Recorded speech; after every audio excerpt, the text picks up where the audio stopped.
can't go get any cigarettes right now because either you're at work or whatever. Yep. So you will bum whatever the fuck anyone is smoking. And yeah, exactly. Sadly, I know exactly what you're talking about. Yeah.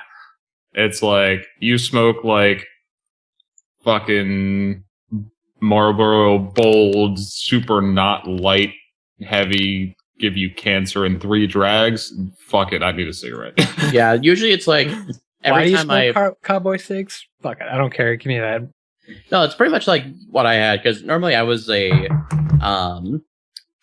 pretty much anything that tastes like firewood, like Darium or God damn, my brain's not working. My brain is not as fast when I have to take Tramadol. That part I hate. It's just everything just stalls. But between that, so those and menthols were always my go-to. But anytime like I ran out, I swear to God, every time all people ever had was Marlboro Gold. Marlboro Gold wasn't terrible. It's like Marbreds.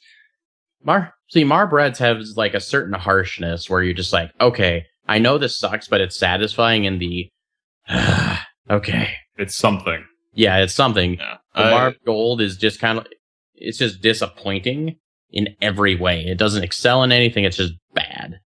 Whenever I got real, like, I would also, wow, words. In case you guys are curious, we are live right now. But Whatever. I would smoke Lucky Strikes on occasion.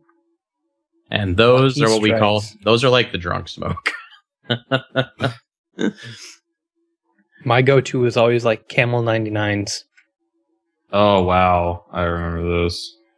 Well, it was for a while there. It's like, I liked menthols too. So I'd like Marb Menthol and Camel Crush.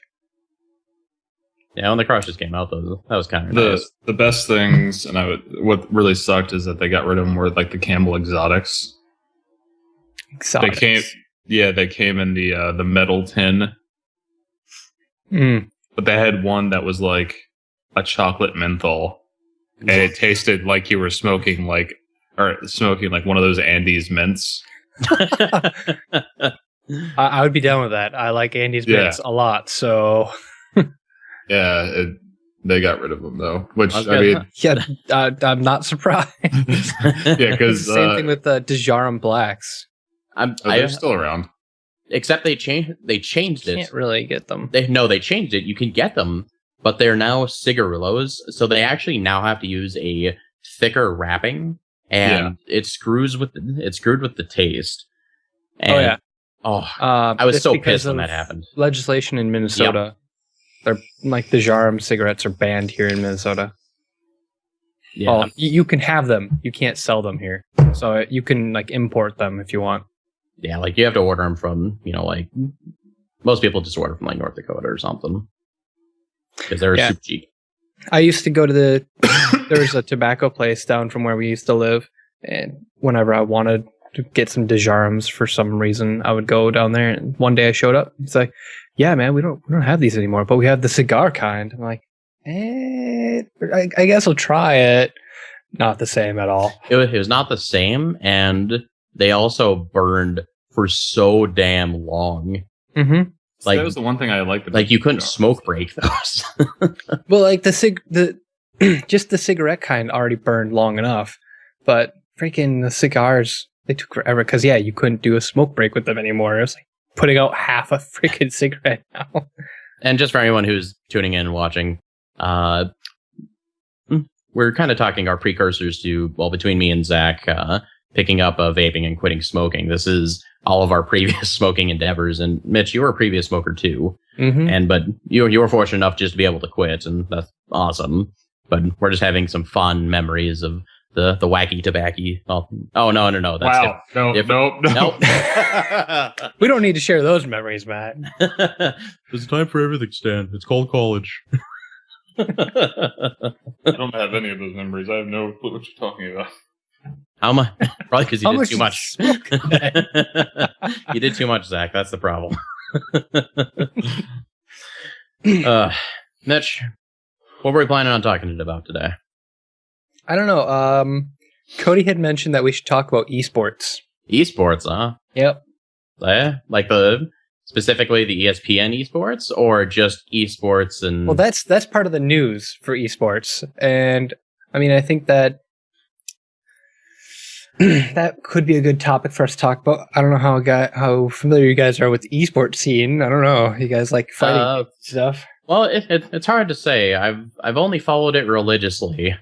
Well, the problem is, like the FGC and like esports are two very different entities. Yeah, fighting games are not esports. Like fighting games are like community organized tournaments that happen to get bigger than average for most games. So, like if you compare like League of Legends to okay, that's a bad example because that's bigger than pretty much everything. Maybe next to Dota 2. Dota 2 is like the bigger competitor. Because is Dota 2 actually a bigger game in esports than League? League is the biggest. Really? I always thought it was Dota 2 because they have crazy pot pools for Dota 2. So the problem with crowdfund them. Yeah, they crowdfund their prize pools, but the biggest thing is they also shove almost all of their prize winnings to like the top 10% of their players. Whereas like League and Counter-Strike and StarCraft, they spread it out more. So you get more players winning more money ultimately. So the prize pools aren't as large, but you have your like 50th place people still making a little bit of money. So when you have that kind of competition, you're going to attract way more people. It's kind of like the World Series of Poker almost, where they're like the top 50 people freaking get enough money to pay for their trip here. So, I feel like I'm good enough to make top 50. This would be a great experience. That's kind of the same thing for League. And there's going to attract way more people that way. Yeah, and there's probably a lot more as far as sponsorship incentive. Because I'm assuming that regardless of how you would place, if you're in like, this top 64 bracket, you would at least get some kind of kickback that would either go, you get $10 and then the rest goes as a kickback to whatever company that's sponsoring you. Because it depends on team contracts. So another big difference is Valve is in the business of making a great game and making headlines with that game. That's all they care about. They don't own anything that goes on around the esports itself. They just kind of promote it and they try to attract promoters.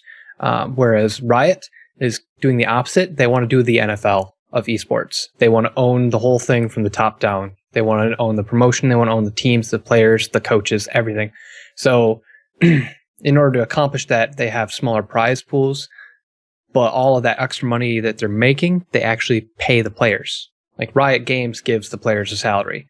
If you play in LCS and you start every single game, you would make $36,000 a year base salary. That's not winnings. That's not your streaming. That's nothing. That's like a waiter's base salary essentially. You get all these tips on top. But so it's enough to be at least an incentive for someone to do that throughout the year or continuously throughout the year, as this is your job now. Yeah, and I mean, if you're in LCS, I would say the top 60% of the teams in LCS, which is quite a few of them, they're going to have a gaming house. And that gaming house, you might have to pay like dues for out of your salary or something, but it's similar to like union dues, essentially. Yep. But a lot of teams, everything that's at the house is covered. Your computer's covered, your living quarters is covered, your food is covered. You just have to do X amount of like games, or you have to stream for so long, or things like that. You have to essentially attract money. Okay, well, and that's fair. And with ESPN now picking up esports, or now launching their own esports channel, has ESPN actually stated which games that they're specifically going to be launching with the ESPN esports thing? Or has it just been kind of... So far for their esports, the big three that they're focusing on are League of Legends, Dota 2, and Hearthstone. Okay. Those are the three that they're focusing on. Really? I would not doubt that they cover as anything that makes a headline, though. Honestly. I'm sure like if Smite makes a headline. Heroes is going to get big. Did you see the stuff they were talking about for their 2016 season. ESPN's not going to touch Heroes at all because Activision picked up MLG and wants to compete with ESPN directly. Well, because they have the same idea where they want to launch essentially their own network with it. Because MLG has it has name recognition and assets. Oh, it's got huge name recognition. MLG's been the biggest thing in esports forever. So anybody who knows anything about esports, they could probably recognize MLG. Yeah, and they already have a pretty good infrastructure. Like, I don't know if there was just, we want to have the name, or if there was actually stuff in MLG that they got that allows them to expand out and broadcast more, stream more, whatever that may be. Yeah, I think I'm really surprised they actually didn't add like a Counter-Strike to the lineup for ESPN. That's just the top 3 that they're focusing on. Like I said, I'm sure that they cover like everybody ultimately. Because if you're going to be ESPN and you're going to cover esports, you're probably going to want to cover everybody so that you can attract every single audience. Because hell, they cover they cover poker and golf and baseball. Who the fuck follows baseball anymore? Yeah, but like, I take offense to that. I played baseball for 9 years and I still don't give a fuck. Did you? It's fun to play. It's not fun to watch. No, it's not. Did you see the prize pool stuff for Heroes this year? No, I haven't actually seen much for Heroes esports news. Like you know how Blizzard wants to do it, like instead of year-long seasons, they want to do the quarters or whatever. They want to kind of do a split like League does, or yeah. So they're talking about like the first split of 2016 or whatever that they're doing. $4 million prize pool. Sheesh, that's pretty large. Yeah, seriously. Yo, dog, heard you like money. How about some of this? How about some of this Blizzard money? But this is exactly what companies are trying to do. This our excitement right here about that headline right there. It's like, boom, that big ass number. That's amazing. That's how these games want to rope people in for esports. They want to attract the players that way, and they want to attract sponsors that way.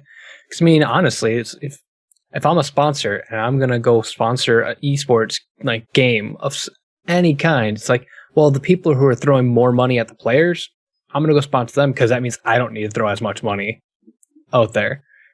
Yeah, but at the same time, it could be the opposite. It could be intimidating that I have to put more money up there. But the other problem lies with like player, like getting players, is you end up with people like us who realize we are way too old for this shit. Well, yeah, we're probably a little past our professional gaming prime, but well, because that's what the Challenger Series is for. Come on. Well, actually, just a little bit of background here. Zach, did you ever play competitively? Yes, I've won a tournament. What game? Marvel. How long I ago did was not that? win a tournament in Marvel. I think the best I've done is like 5th or 6th place in a Street Fighter Cross Tekken tournament out of like a pool of 32, which still isn't bad, but that game sucked. Oh yeah, I used to play Magic competitively. So there. Nerd. Well, okay, so I won a tournament in Marvel, and I played Counter-Strike and Cal-M in 1.6 in Source. We never won a series, but we got pretty far each season. See, I remember most people back in high school, like, there weren't many computer nerds where I went to school. But of the few nerds, both of them, two. There was 2 others. Huge group of people, super diverse. 2 people, and they both played Counter-Strike on teams. And I remember this dude was so into Counter-Strike, he even got like a full... Do you remember like the old fully clear acrylic cases? Oh my god, yeah, I do. That had like a custom like 1.6 cutout like on the side. Like, this was the most Counter-Strike case I have ever seen in my life. Actually, shout outs to Matt if you end up coming up across this. That was the most silly case I've ever seen. I actually had a clear acrylic case when I played Counter-Strike.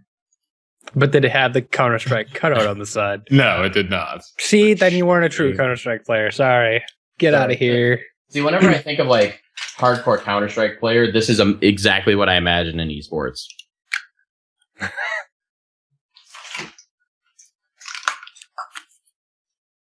With the double headset too. Yeah, where you have like 1, 2, and then you have your earbuds in too. So that way you have like 40 different versions of communications all at once. You have your communications and you have your music. It's all very important, Matt. Hell, in high school, freaking... So I was at a very, very small high school. Like 500 people for the high school. Not a class, a high school. Okay. We had our technical education like classes were also involved advanced video editing stuff. We made a DVD video yearbook thing. So they needed decent computers for that. So our teacher always let us like build 2 computers each year to, up everything, get everything at the newest level. So we were always making high-end gaming computers essentially. So like during lunch and study hour, we'd be in there playing Unreal Tournament 2004 and we'd be like competing in the school and having like this tournament going on at school. You essentially had a small town ladder for Unreal Tournament. Yes. We had like a dozen people who'd come play, and like not everybody I'd consider like a gamer. They just want to know what the hell was going on and they wanted to see this game and they'd play a little bit and like, oh, this is hard because it's really fast. I can't keep up what the hell's going on anymore. I mean, that's what I did. And I in can high remember school, especially my senior year when I only had one class every day throughout my entire senior year. So I just would sit in my office. I had an office at my high school. What? How big was your high school? We had 80 students total across all 4 grades. Where the hell did you go? It was a private school or something? Yeah, are you like a cultist? Okay. See, that makes more sense. Oh. Yeah, it was a private school, and so you're a cultist then. I see how it is. No, and I ran the school's network my senior year pretty much. Yeah, we had the student administrators as well. How the fuck did you guys have all of these tech courses? I had to take 2 years of welding. Like 2 years of welding. They had like photo manipulation, which was essentially, here kids, this is Photoshop. Make a duck. Like that was our tech experience. We had a beginner Photoshop class and an advanced Photoshop class, but we didn't have like we didn't have networking courses. We didn't have any programming courses. Like no programming. If you talk to Cody about it, he had networking and programming courses at his high school. Well, and it's like that stuff is like that's what I expect at a high school, is to have basic like occupational skill classes there. It's like how can high school professionally train you to work as a mailman? Our school had trade skills classes. I think what the basic small town high schools are built for is how can we get you into a government job and never leave it? Yeah, we were very lucky that our technical education teacher, he loved computers and he loved seeing like what we'd make with computers. Hell, I think my junior year we asked for a laser cutter, just a laser cutter and engraver for like wood and paper and shit. And we were just joking around, and he went out and like bought one on the school's budget for us, so that we could. We had no idea what the hell to do with it, but we were like engraving wood and shit, and we were cutting like you could cut poster board really easily with that shit. It was awesome. I'm doing like Pepakura now, and I really wish I had a fucking laser cutter, because laser cut all this shit out. I don't have to cut it with the scissors. So close. Yeah, our tech guy was pretty much the same. Like, he was a big nerd. He was one of the chaperones for like our senior trip, or was it our junior or senior trip? I don't know, one of them. And he was in charge of my group, so I went with him. And he had a fucking satellite connection in his SUV, and one of those like laptop stands, like what the cops use. Because he was like a volunteer park ranger or something like that. Was he a student cop? No. Campus police. No. He was the IT guy at school, or our tech teacher, whatever. But he was like his, I guess, side gig during the summer months was he was like a park ranger or some shit. You know, for a teacher, that'd be a great side gig, honestly. Oh, I'm Yeah, sorry. I'm a teacher / ranger. Yeah, so he had all the stuff in his. Don't say Texas Ranger.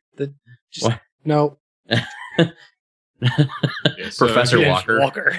Professor Walker Ranger.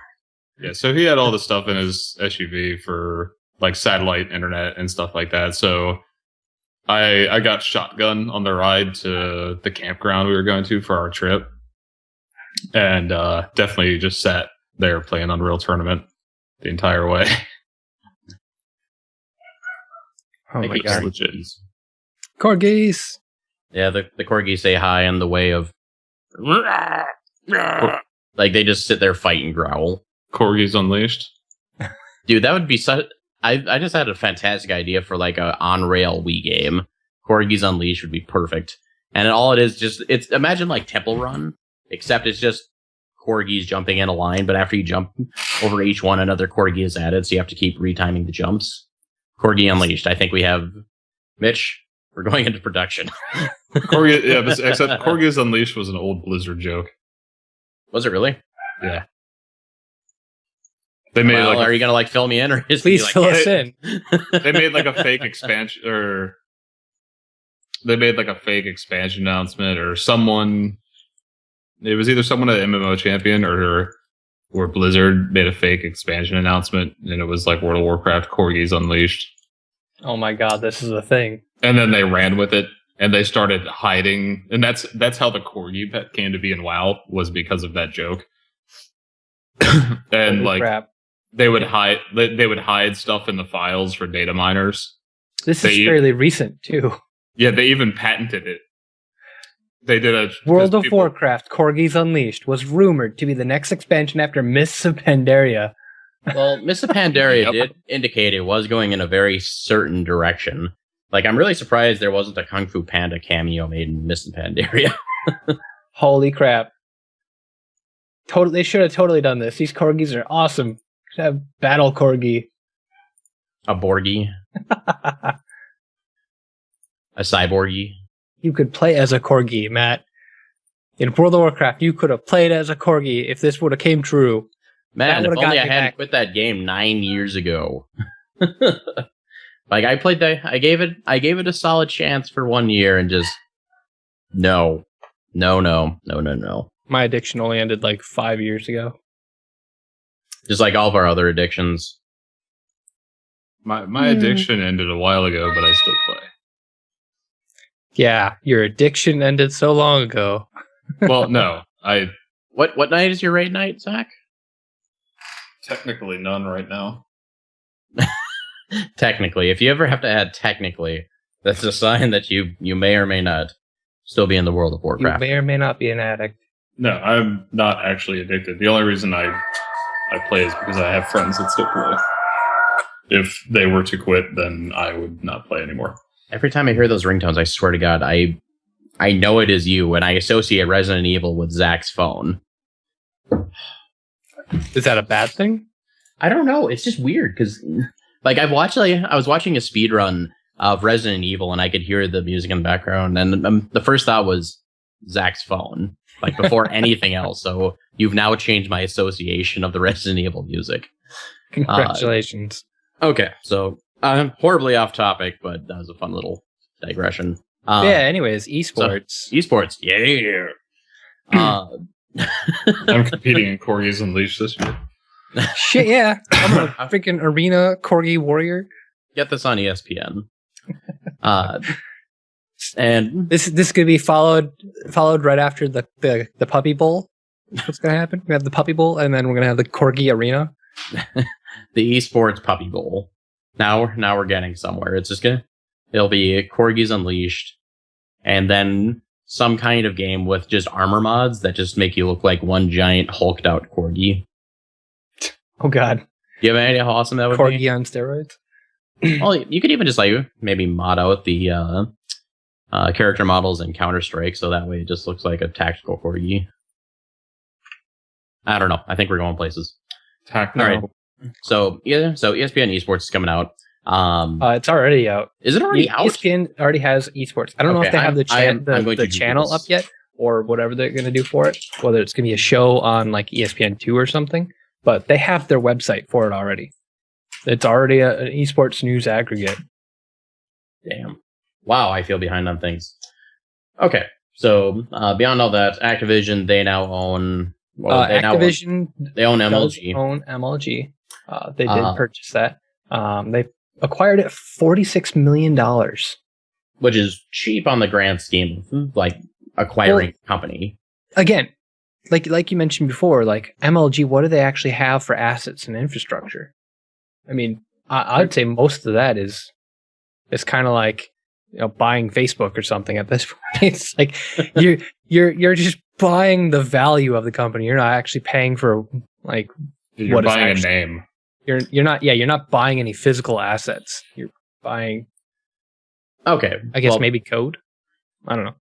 Well, my only concern too is, like, with ESPN esports launching too, is like, is this actually going to catch on as being like a primary news, or not news network, but sports channel? Like, if you're just browsing, you know, whatever cable or DirecTV, whatever you have, and you go across it, do you think people are actually going to just say, "Oh, esports, I should watch this"?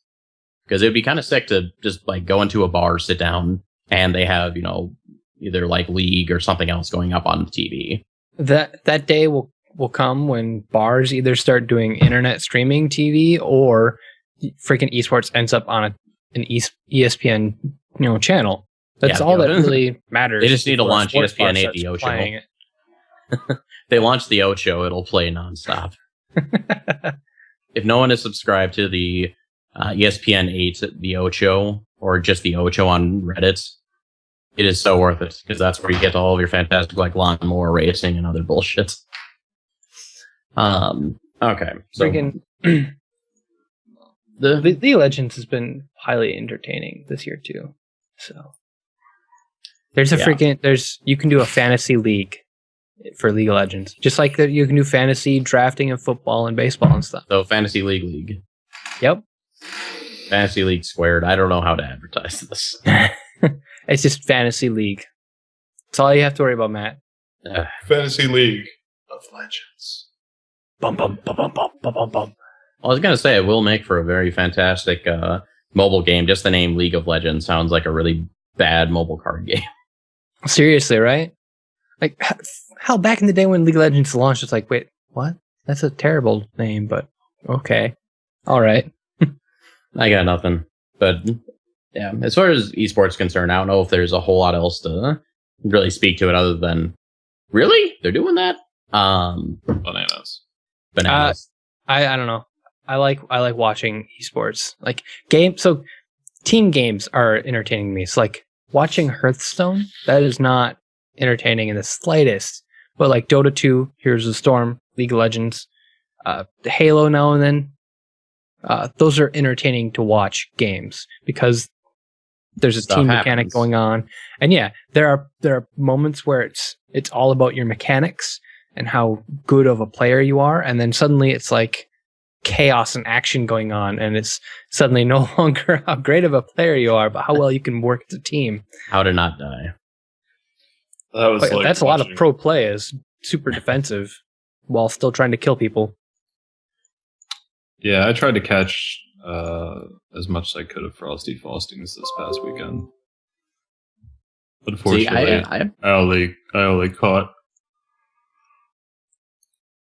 Frosty Faustings? Frosty Faustings, yeah. In all seriousness, I haven't watched any esports in a few weeks, but I've been still binging on the replays of games done quick for the just this past winter session, because it's like 140 some parts. Like, it is ridiculous of how many games they did. Well, even games done quick is a kind of esport if you think about it. It's like they have a huge competitive scene of trying to get the fastest time, like 100%, any percent, no glitches, 103% if you're Donkey Konger. Yeah, and they got crazy shit like that, and they're always just trying to like find the next exploit or cut this corner faster, or whoever can do the perfect flip to sprint lock up glitch move so that your character runs backwards 3 times faster or something. So yeah, I think the closest to what you actually just described, there is actually Mirror's Edge, because Mirror's Edge, there's apparently like a kick jump glitch that you do. It's like it's 2 frames like to do the input, but like you jump, look to the side quick, like do your in-air kick, and then you turn like a right when you go to do it, and you essentially launch like 2 to 3 times further on the jump. Like it is a ridiculous thing to even do in a game, let alone to even be aware of. But what you described is almost identical to that. The example I was pulling from is the Zelda Ocarina of Time. Oh yeah. Yeah. I think there was someone who did a blind run through for this Games Done Quick of Zelda, of Zelda Ocarina of Time, which is How do you do a Games Done Quick blind playthrough? Okay, if you want the best example, you actually play blindly, where you actually play blindfolded. Oh, okay. And I think the best one, this was by far like my favorite moment of Games Done Quick. They had a blind Mike Tyson's Punch Out, and if you think about that, that's really difficult. And they're going over like the different strategies and everything. Like they do it all by sound and just by knowing the timing. Because you have the distinct like ring of the bell when it starts. Mm-hmm. And you know that in X amount of frames that this person's going to do this, or if I press the button 5 times, he's going to no longer go into stun, or that's going to force me to fatigue out, turn pink. Then at least allows me to dodge and then get a counter hit. So like they're going over these like really complex strategies, but they go through the entire Mike Tyson's Punch Out, like beat Mike Tyson and beat the game, like speed running it blind, like side by side with 2 different people. That was crazy. Like that's the pinnacle of no life. This no longer becomes a feat of like skill and becomes a feat of memorization. Well, not even a feat of memorization. This should be going in like Guinness Book of Records of dumbest thing anyone's ever tried to complete. It's not that dumb. It's pretty impressive, but it's impressive. But I can't remember. I can't remember which game it was. Matt, you might remember. It was either Tekken or Soul Calibur. But there was a player a couple years back that was actually blind and made it out of pools.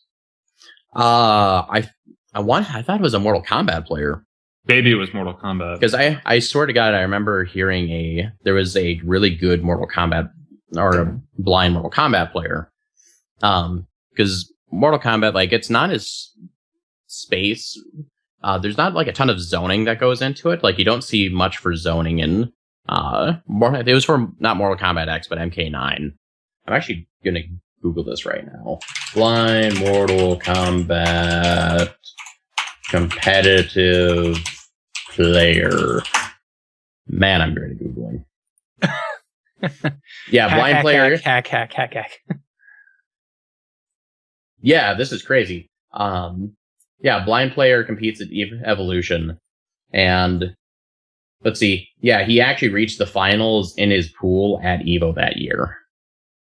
Like, just the fact that you make it out of pools, like, as a blind player playing a fighting game at Evo, at this point it was, Evo 2014? Yeah. He played at Evo 2014, and that's where he did well. But he started competing, it was like in 2011 or something like that. But still, that's incredibly cool, but that's still just crazy. I have no idea where I was actually going with this, and I also realized that we completely skipped over, what have we actually been playing this week? We just went straight into it. Mitch, what have you been playing?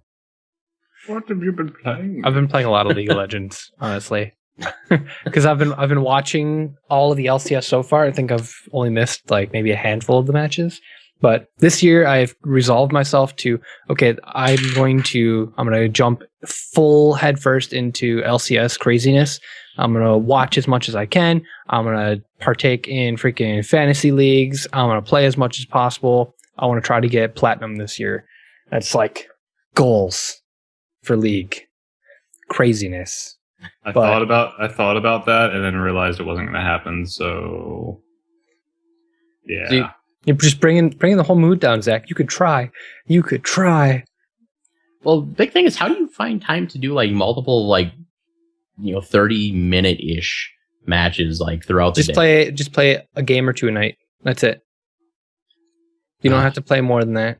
But a game or two a night, you still have like several hundred games played. A lot of the top tier players only have like maybe 150, 200 games played, and they're like platinum and diamond. It's just because what you play well in that. And there's the whole thing is like never play anything but ranked. Just play ranked. No ARAM, nothing. Well, I mean, ARAM to mix it up, like loosen up a bit or something, but like don't play normal is what I'm saying. Have you been get like 3 champions that you're really good at and just play them. That's it. Who have you been playing for the season? Too many different characters, honestly. I've been playing freaking Zyra. I want to play more of Zyra. Zyra, she's an AP caster.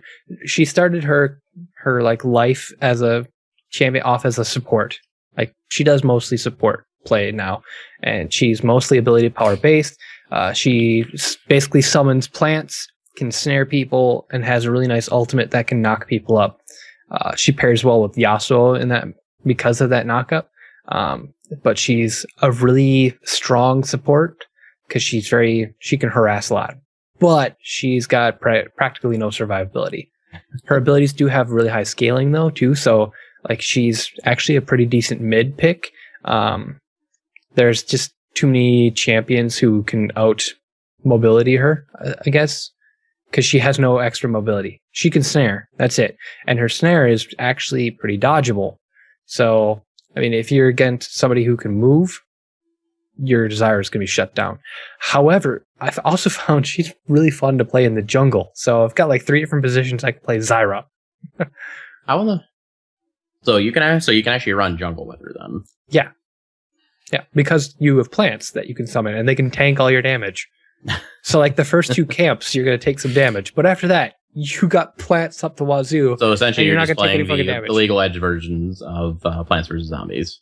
Yeah, the best form. See, I don't know if I can go back to jungle again, just because it has changed so goddamn much. Completely. Like, yeah, even like the items have changed. They haven't changed. Like the items haven't changed a ton. They dropped what was it, Juggernaut, and we've got like Cinder Hulk now and Warrior, but like those are just enchantments onto your jungle item essentially. Well, I'm fairly out of touch with League because I haven't played it for a few months. I actually kind of am interested to play the Tentacle Witch. Oh, Ilaoi, yeah. I prefer Tentacle Witch. That sounds way better. Well, no, that's exactly what she like. All of her abilities revolve around tentacles. Yep. Like she summons tentacles. She pulls people. She like summons those tentacles to grab someone and pull them. She can like do a slam with tentacles. Does tentacles she make a will spawn noise every time she casts? Tentacles spawn on the freaking map and like chase people down like as they spawn and like slam and whatnot. It's crazy. Like I've seen her play it a couple times only. I played against her, and I swear to God, that person was completely new because like I was like, oh, hey, tentacle, I shoot you, you dead. Now I'm gonna go over here where there's no tentacles and just shoot you from range because you don't have any tentacles. But yeah, unfortunately, her whole thing revolves around tentacles as well. So if you are a player who's aware of their surroundings, you can just kill all the tentacles easily enough. So yeah, because I just find that really funny.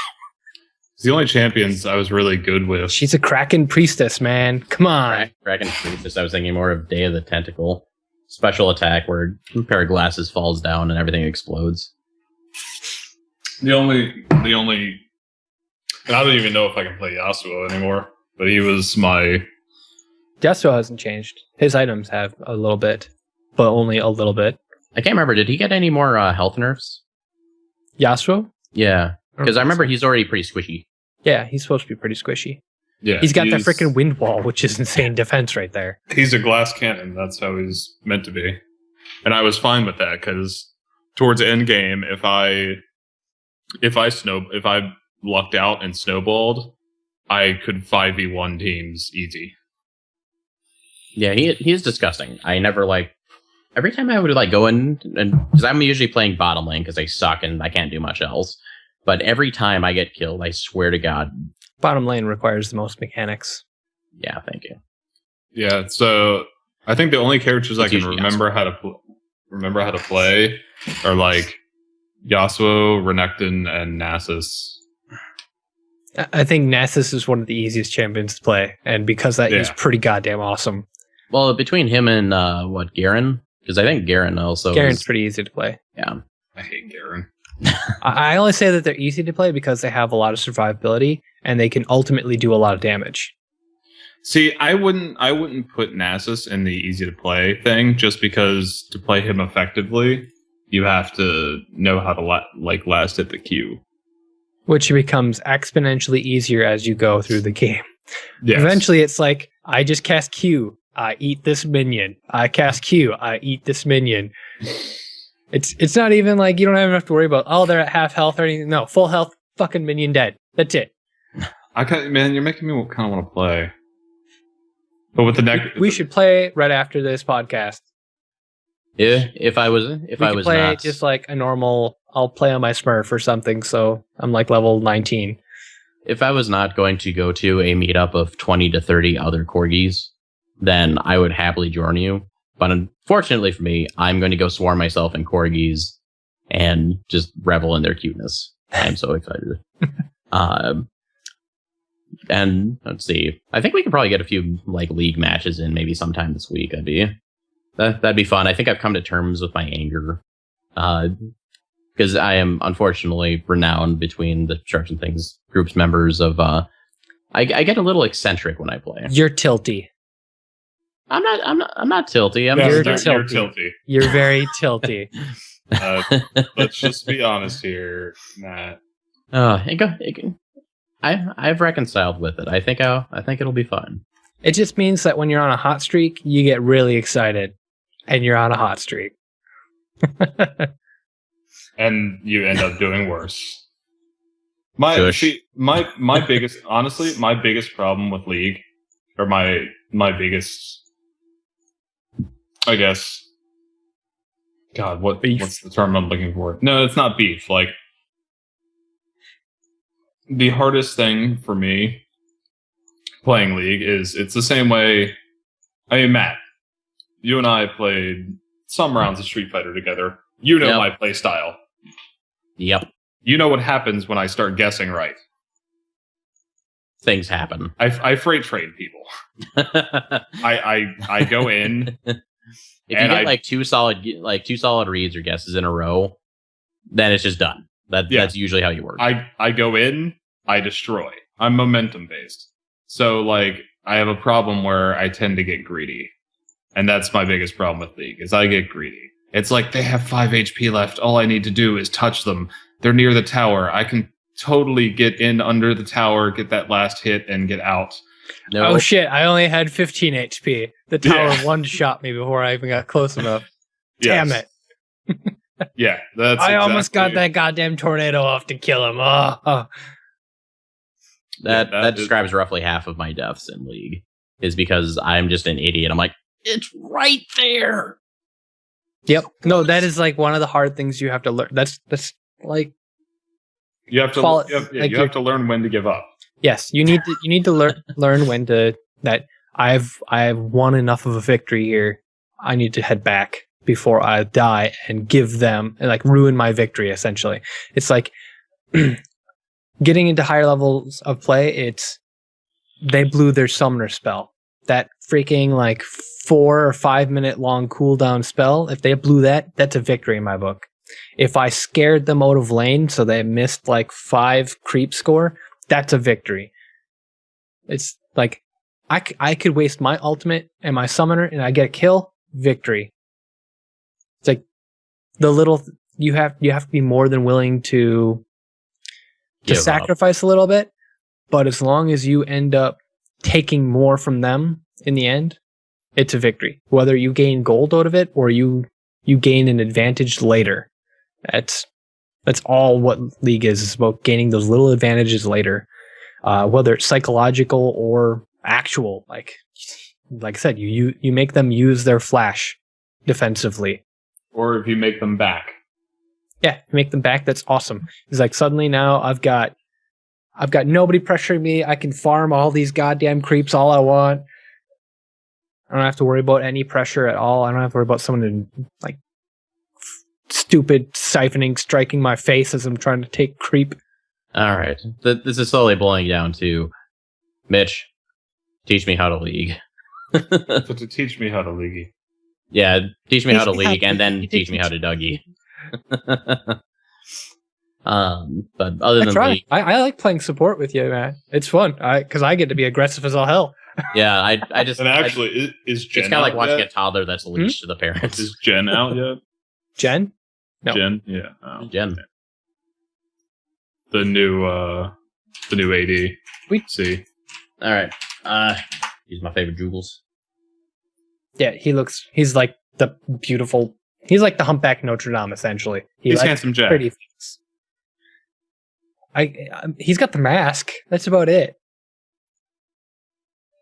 Okay, that is definitely not Jen. I clicked on a video and I got this dude like named Jin. Oh, Jin, not Jen. Because I got GEN and it's this one random dude. Just Jen does games. It's JHIN. The virtuoso. Wow, I was off. JH. Okay, there we go. The virtuoso. Okay, well, I'm looking at that. Mitch, anything else you've been playing this week? First, my single player games I've been bounced between XCOM and Darkest Dungeon. I think I put in 8 hours of Darkest Dungeon yesterday. Because Darkest Dungeon went final release, didn't it? Yeah, it did. That game is fucking hard. It's like, if they didn't have the stress system, it might be a little easy. It may be like almost too easy, but like the fact that things actually kill you pretty damn quickly, and the fact that your guys can get stressed the fuck out and have a heart attack and die by themselves, or they get stressed out and then suddenly they're like selfish and half their moves they do for you and it's the wrong fucking move. This sounds amazing. Why are you not streaming this? It's a great game, but like that whole stress thing. One thing, so I ran into an issue last night. A flaw in my the team composition I had is I went up against the Swine Prince or something like that, and my goal was to kill the Swine Prince. So by the time I finally crawl through the fucking dungeon, I do my rest phase and whatnot, and I have to crawl through the rest of the goddamn dungeon, and I get up to the Swine Prince. My characters are like fully stressed the fuck out and have half health. And so I realized, okay, the Swine Prince, he has no bleed resist, no blight resist. So he can be poisoned and bled to death, pretty awesomely. So that's what I focused on, was poison his face and bleed him to death. And it worked. The problem he does AoE attacks. So he murders my whole fucking team. And it finally he has this little tiny pig that just cheers with him. Cheers and marks enemies. That's all the pig does. And if you damage that pig, the prince goes fucking mad and completely destroys your team. So I eventually killed the prince, but I got it down to my one character versus this little tiny fucking piglet, essentially. The piglet can't do damage, really. He can just stun lock you with his cheers. However, the problem is my one last character left couldn't do damage to this piglet at all. Because, so in Darkest Dungeon, there's positional, all your abilities are based on what position you are in and what position your enemies are in. And the character I had left was a grave robber. And grave robbers do lots of ranged things, so they have to be in your back two lines, back two spots. However, if you don't have any champions in front of them, that means they're by default in the front slots. So my grave robber could not do any ability whatsoever. I could literally just sit there and skip my turn over and over and over. And then this little piglet could only cheer at me and stun lock me. That was it. I was sitting there this is fucking stupid. Nobody can win here. I finally, I had to stalemated by a cheerleader. I had to run away from the fight because I couldn't kill the goddamn cheerleader with my grave robber, which was the main reason I killed the prince, because grave robber does shit tons of poison damage. Ah! When in doubt, kill the pig. It was frustrating, but I still won because I killed the prince. Who cares about the cheerleader? So I was happy, but at the same time, 3 people died because of that shit. And how much is it anyways? Is it like $10, $30? I think $20 to $30. Is it worth the stress level? Sale a while. So from what I hear from my friends is it's a ton of fun. You have to swap out champions all the freaking time because they get stressed out, so they have to like sit out for a mission or two, and like sit at a brothel or something to de-stress. But their biggest complaint is that you're gonna spend like 10 hours leveling up a character to like level 3 or 4, and they're gonna get killed. And then you're gonna be so pissed off because that's your best character, and they went from like full health, no stress, to just fucking dead in like a single combat, because that's kind of how it can happen in that game. So it's essentially like, is it like the D2 or D3 hardcore mode, but the game? Yeah, kind of. Like you have 4 characters, and throughout the game, throughout going through a dungeon, you can hit traps, or hell, you can just loot a chest, and the chest could stress out your character because it didn't have anything in it. So your character gets stress points or something for that. You've received nothing. Character has received stress. I was about to say that'd be a fantastic mechanic to throw into something like Fallout or Skyrim at a stress meter. And make it pre-Fallout 4 so you actually can't see what's in them. Or, just bring back and remake Eternal Darkness. See, I never played Eternal Darkness.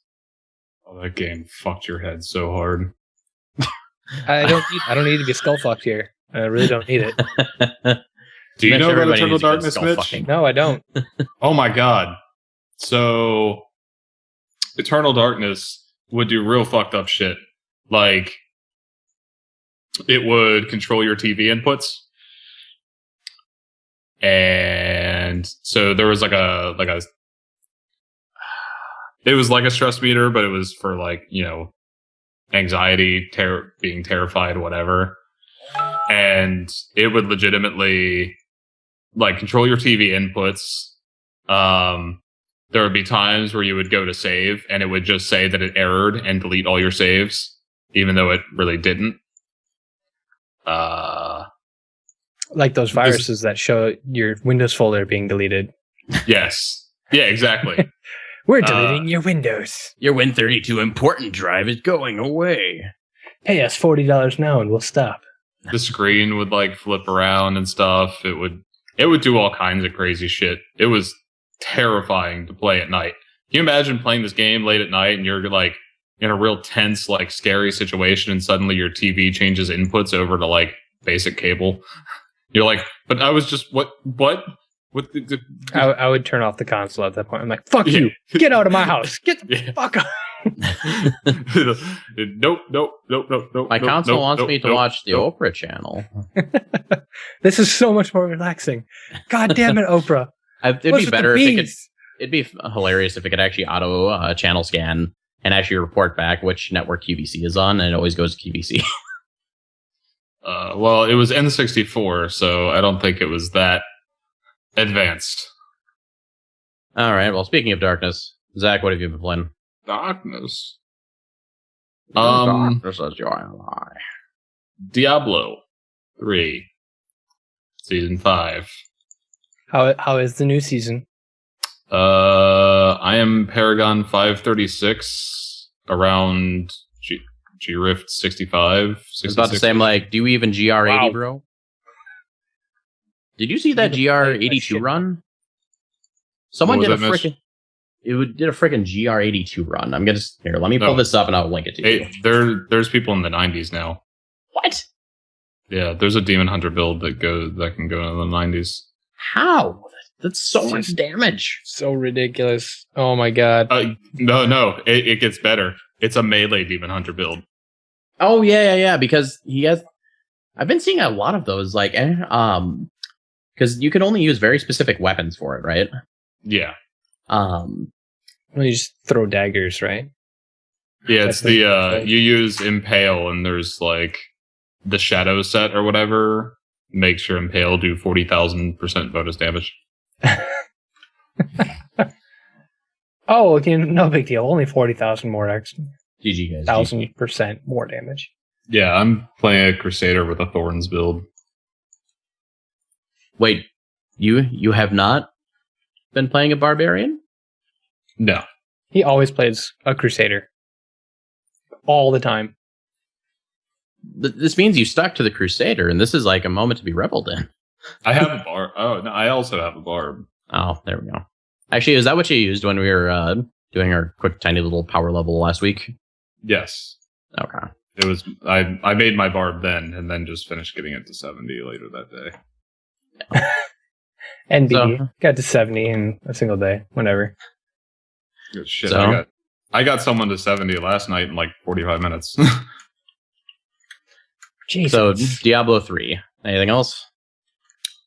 Or just been D3 binging? Yeah, Diablo 3 binging until I start to slow it down, and then probably go back to Guilty Gear. Yeah. Well, I want to play some more Guilty Gear. Just haven't had time. Yeah. My game back has not been particularly exciting for this week. It's just been I haven't played much for Street Fighter. Got a few matches in, as you probably noticed by my Steam account.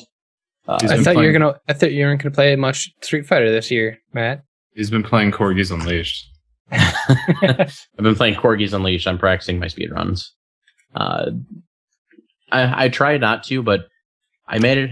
I can only make it about a week before I like you get the Street Fighter bug. Where I'm just like, you know what? I just gotta play. Like, I think I watched an episode of Excellent Adventures, the Gutex and Mike Ross thing. Did you watch the one with Kenny Omega? Yeah, that was fucking amazing. Kenny Omega's awesome. Kenny Omega is a major Japanese wrestler, and he was the one who did like the Street Fighter copycat moves on the internet. So like if you ever see like the Japanese wrestler doing like the Zangief, spinning pile driver, he's the one who actually did those. Yeah, he's a huge Street Fighter junkie or fighting game junkie. He mains Cody in Street Fighter, and most recently he did a Cody thing in the ring where like Cody does this thing where he like will pick up a rock and kind of like throw it. One-handed, like do the one-handed juggle thing where you kind of toss it up and grab it with one hand a couple times before throwing. It's just a little, like, you can feint it, otherwise you can just throw the knife. Yeah, so Kenny did that with like his wrist tape or whatever had fallen off, so he like balled it up, picked it off the ground, and kind of sat there and tossed it up and down in his hand, and then threw it at the opponent. Everything about that was fantastic. Kenny Omega. This is going to sound really weird and awkward when I say this, but Kenny Omega's fucking hair is fantastic. Well, we do know that you are the residential hair expert, so... Yep. Going by your opinion, locks. He's pretty much like the Jesus version of hair. Yes, he is the hair... Kenny Omega is the hair messiah. That man alone makes me want to try and watch NJPW. Okay, we are not going into the realm of wrestling here. I know.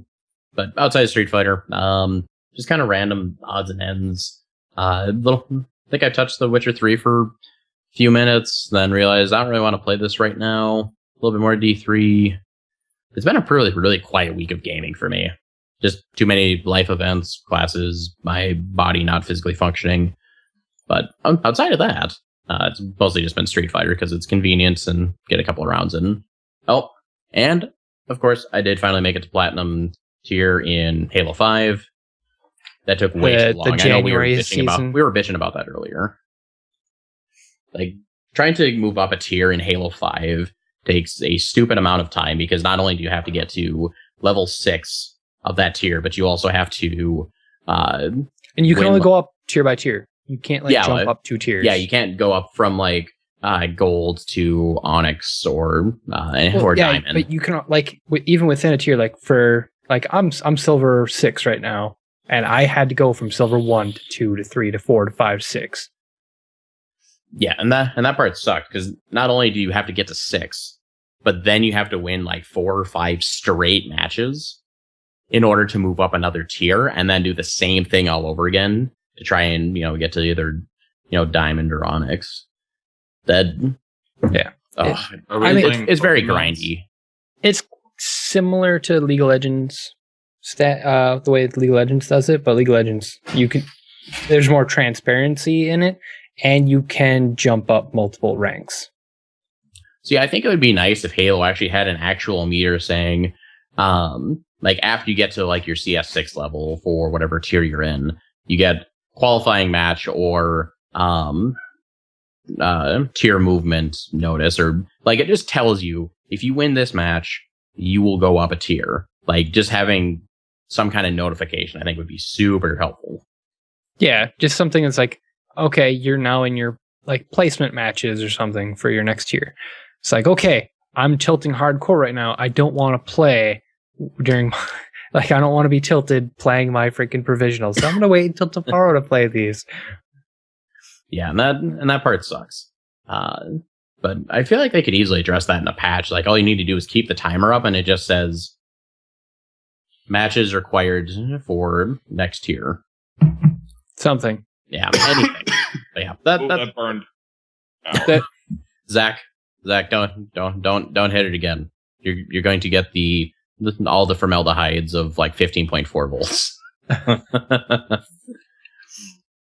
But yeah, I think that's probably going to wrap us up for this week because I don't have a whole lot else to say. And eSports was, it's cool. Just kind of a quick discussion. I think we'll probably maybe go into more depth once we get our residential host back. Yeah, the guy that came up with the topic, the man who actually had the idea. He wanted to talk about Activision and he wanted to talk about ESPN, and we talked about those. So I don't know. But yeah, there's still going to be a lot more things to be said. We will follow up more on this when Activision actually makes a move with MLG, and we can see what ESPN ultimately does with their esports network. I'm very curious to see what's going to happen, and I'm excited to see this become more of a mainstream thing. Yeah, it'll be fun, but we'll see where it heads. Oh no, it's happening. It is happening. Oh God, why? It's not happening. The happy hats. Don't remind me of that movie. Esports is going to run themselves over with a lawnmower in the middle of the street then, or? Yes, that's exactly what's going to happen. And then it's just going to be money swaying in the side that it's true. It's actually been the money that's been manipulated. That actually wasn't the happening I was talking about. Sure. Are you talking about the happening or the fappening? Because those are two very different things. Oh my God, we're not going to go anywhere near that. I was talking about the fact that League of Legends finished installing. Okay, so all right, that'll wrap us up for the week, folks. Thank you for joining us. If you wanted to find out more, there are buttons below that will take you to Facebook/Sharks and Things, YouTube.com/Sharks and Things, and I believe it's Twitter/Sharks and Things. But you can pretty much find us anywhere at Sharks and Things. Our website, www.sharksandthings.com. You can reach us by email if you are so inclined. contact@sharksandthings.com. Send us questions. Please send us questions, comments, concerns, insights, or otherworldly thoughts and feelings. We welcome it all. And that'll be it. I think, unless you guys have anything more to say, we'll see you next time. Bananas.